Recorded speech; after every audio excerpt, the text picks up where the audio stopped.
What if NASA's next mission to the moon isn't exploration, it's control?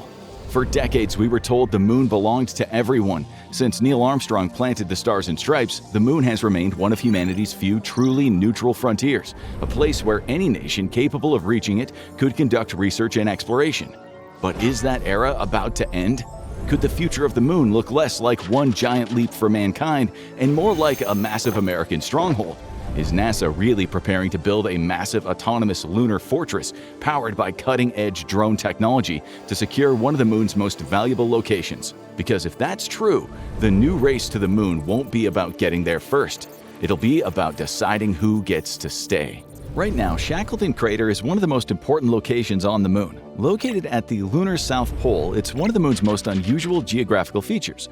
The crater's rim rises high enough that some of its peaks, known as the peaks of eternal light, receive sunlight nearly 90% of the lunar day. But inside of the crater, conditions couldn't be more different. Constantly shrouded in darkness, it creates a cold trap that flash freezes everything inside it. The crater has been examined by unmanned spacecraft, and its findings indicated that water ice is likely present. It's one of the most inhospitable spots on our only satellite, and it's one of the most valuable. NASA recently revealed a three-stage timeline that'll take the United States back to the moon for the first time since 1972. The agency is pouring more than $20 billion into the effort, with the goal of putting astronauts back on the lunar surface within the next few years. But this isn't just about planting another flag. It's about dominance. America wants to establish a foothold on the moon, and that is where Phase 3 comes in. Known as Sustained Human Presence, the program would create a lunar base capable of hosting not just astronauts, but eventually long-term residents. For the first time, humanity would have a permanent station on another world. It'll be built on the Shackleton Crater and result in a massive perimeter around the crater that covers over 31,000 square miles. Astronauts won't just be exploring the moon, they will be claiming it. The plan is for the base to be protected by some of the most advanced drone technology ever developed. Drones will map and track the lunar surface as well as moving around independently. But these aren't only cameras, they're the security. These drones will arrive on the surface of the moon long before any humans set foot there. They'll eventually be used to create an autonomous surveillance network as the Shackleton Crater falls under US control. But NASA isn't kickstarting the race to the moon, it's been going for a long time already. While the public only learned about these ambitious plans in May 2026, NASA had already been laying the groundwork for years. Phase 1 will take place between 2026 and 2029, and it's planned to involve 25 launches, 21 of which will land on the moon. Most previous missions to the moon using unmanned spacecraft have been done to send a single surveillance spacecraft. This time it's different. The goal is to deliver up to 4 tons of infrastructure to begin the process of building the moon base in stages and transform one of the moon's harshest environments into somewhere hospitable. At the heart of NASA's plan is the Mark 1 Endurance lander built by Jeff Bezos' space company, Blue Origin.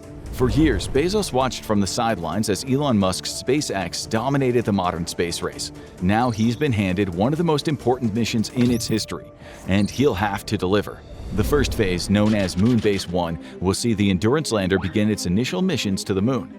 These early flights are designed to test its capabilities by targeting the Shackleton connecting ridge and ensuring its landing and propulsion technologies can operate safely.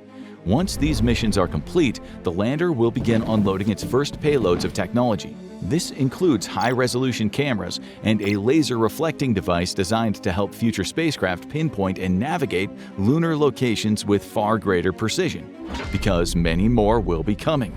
Griffin Mission 1, a lunar lander developed by robotics company Astrobotic Technology, will play a key role in Moonbase 2. While Blue Origin will handle the human landing systems, Griffin Mission 1 will focus on building the heavy surface infrastructure. One of its key developments is the Flex Lunar Innovation Platform. It's a multi-purpose lunar rover designed to operate across the surface as the base begins to take shape. This rover will carry the payloads delivered from Earth, taking them exactly where they're needed as construction of the lunar base begins. For Moonbase 3, Blue Origin and Astrobotic will be joined by additional partners as the mission moves to its most advanced stage yet. The phase will see the deployment of the Nova-C Trinity lander, built by Intuitive Machines. This mission will bring in specialized analytical technology that will explore to study magnetic anomalies on the Moon and investigate the mysterious lunar swirls that continue to puzzle scientists today. For the first time, this stage of the program also expands beyond the United States, bringing in international cooperation from partners, including South Korea's space program and the European Space Agency. But cooperation is just the first step toward control. As NASA begins to deliver the infrastructure to pave the way for human habitation, it's also preparing for the biggest perimeter in human history. While the first stages of the Moon base are advancing, NASA's Jet Propulsion Laboratory is getting ready for a 2028 mission that'll determine whether the entire mission is a success or a failure. The Moonfall drones are autonomous hopping devices inspired by the success of NASA's Ingenuity Mars helicopter. They'll be carried aboard the Elytra spacecraft, which will transport a quartet of 550-pound drones toward the lunar surface. But instead of landing with them, the main spacecraft will release them in transit. This will allow the drones to deploy independently once they reach the Moon. And from that moment on, there is no control ship and no second chance. They are on their own. Once they reach the lunar surface, they'll then use up to 10 high-definition cameras to create a map of the hard-to-reach terrain within the crater. The drones will reportedly feature technology that allows information to be independently gathered. This is important because it'll allow NASA to create a real-time survey grid over the lunar South Pole long before a crew sets foot on the Moon. Because what comes next is humans stepping into one of the most unforgiving places in our neighborhood. There have been plans for moon bases for decades now, although most of them fell more into the realm of science fiction than reality. The talk about how to power such a huge undertaking often leaned towards solar power. It would be sustainable, easy to maintain, and reliable. There is just one problem: it wouldn't work. The lunar cycle only provides solar power for 50% of the month, which plunges the Moon into darkness for a 14-day night. It's not possible to create a level of storage that would carry you through half the month. Battery backups would be incredibly expensive, hard to transport, and subject to failure. And that would mean death.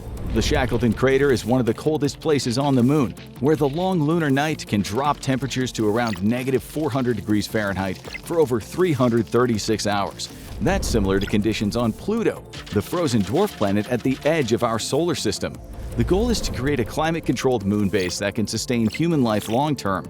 Human excursions outside would be limited and performed in climate-controlled suits. But to do that, a new form of power will be needed.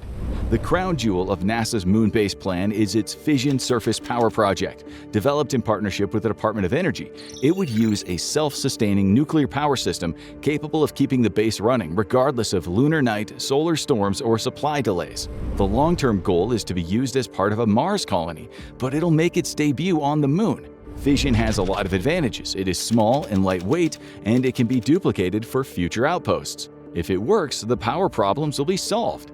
The fission power system, still in active development and scheduled for later deployment, is expected to generate up to 40 kilowatts of energy for the base. That's roughly the equivalent of electricity needed to power around 30 households on the Earth for an entire year. But those households are not operating on the Moon. They don't have the same stakes attached to them. On the Moon, a power failure would be measured in hours before everyone on the base freezes to death. There's no room for error here, and the technology is experimental.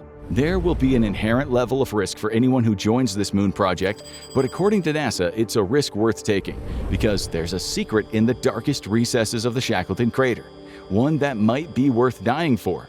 During the early days of the space race, it was exactly that, a race. The world was in the throes of the Cold War, with two superpowers jockeying for advantage.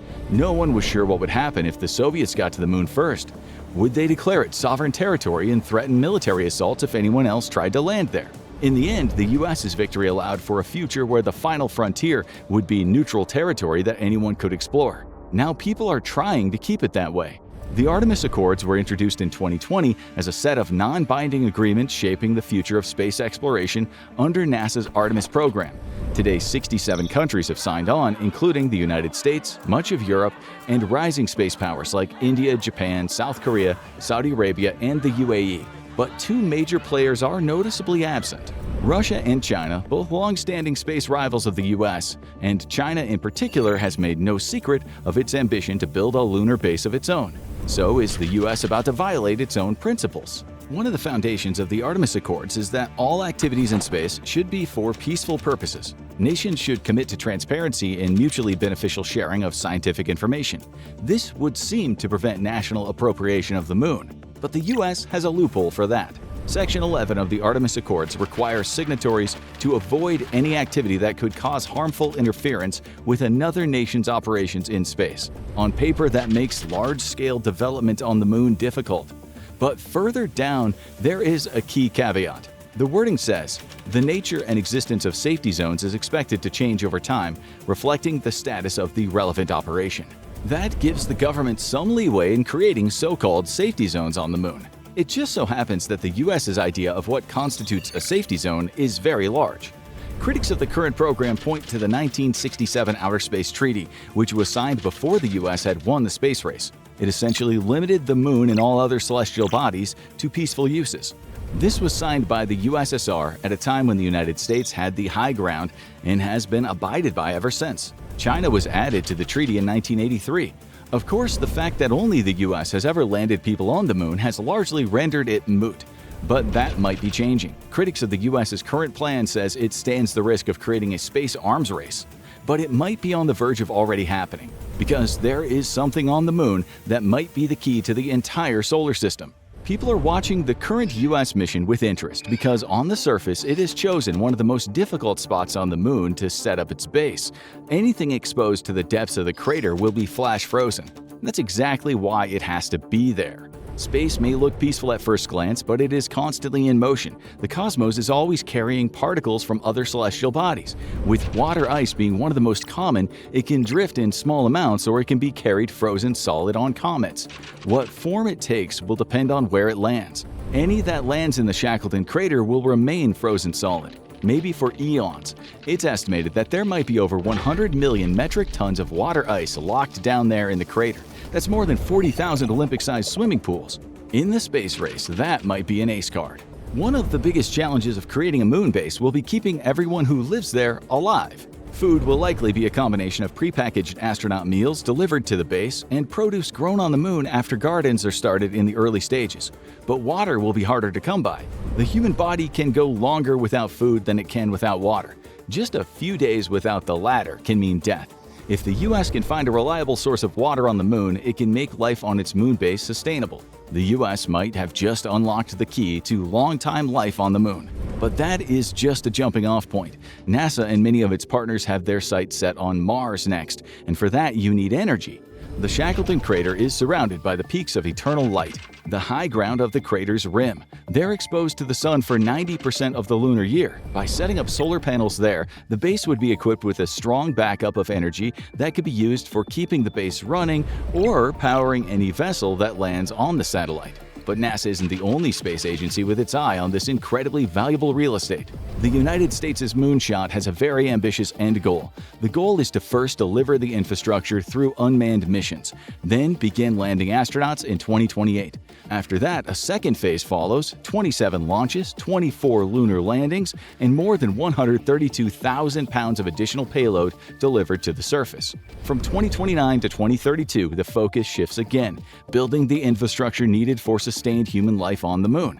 During this time, early colonists would work alongside autonomous systems to expand and maintain the base, along with its growing research networks. It's a wildly ambitious plan, one that many experts say is overly rushed. But the United States is trying to beat the clock, and that's because they have a rival. The International Lunar Research Station, or ILRS, is a joint China-Russia-led project aimed at creating a lunar base of its own. It'll be operated by the two great powers with a tense relationship with the United States, alongside Pakistan, Egypt, Venezuela, South Africa, and Serbia. They've been planning it for a long time. China's been doing unmanned missions to the Moon since 2007. Russia's Roscosmos agency has been launching its own probes to the Moon, albeit with a more erratic record. But now they want to beat the US to the Moon. The ILRS timeline looks a lot like the American one at first, with the process starting in 2026. That's when joint operations will start as cargo deliveries begin to the surface of the Moon. Once that's pulled off, the next phase will begin establishing facilities both in orbit and on the surface, as the base starts taking form. This will take place from 2031 to 2035, putting it behind the US's schedule. But no one is sure if the US's timeline can be pulled off. The base is expected to be utilized from 2036 onward. It's the location that worries the US. China and Russia have been fairly cagey about the location planned for the base or how large it'll be, but the location is planned for the lunar South Pole as well. It's not clear if the target is the Shackleton Crater, but the location's water-rich environment makes it a highly inviting target. That means the US isn't just taking on a moonshot to duplicate its past success. It's in a race to maintain its domination of space. Not since Sputnik has the United States been behind in the space race, and it's never had to answer one big question: what happens if someone else gets there first and claims their territory? With resources on the moon looking inviting and Mars looming as the next great frontier, a space war may become inevitable. That's why the United States is looking at the moon in a way no one can ignore. A nuclear-powered fortress right on top of the most resource-rich spot on the moon, patrolled by the most advanced drones in the world, would certainly send that message. Now, it just has to deliver. When NASA had to beat the Soviets to the moon, it relied on the best scientists who were willing to work for the government. But now it has access to a whole new pool of talent from the tech sector, motivated to deliver on this impossible-seeming timeline. They know that if they pull this off, the rewards are massive, both personally and professionally. But they also know that if they fail, there's much more at stake than their stock holdings. If the US loses the new space race, there might be no catching up this time. Because this one isn't just for bragging rights, it is for the keys to the cosmos. The technology for spaceflight may be about to take a quantum leap. Watch 20% speed of light. New light engine is insane. To find out what might be powering the future of space travel, or watch this video instead.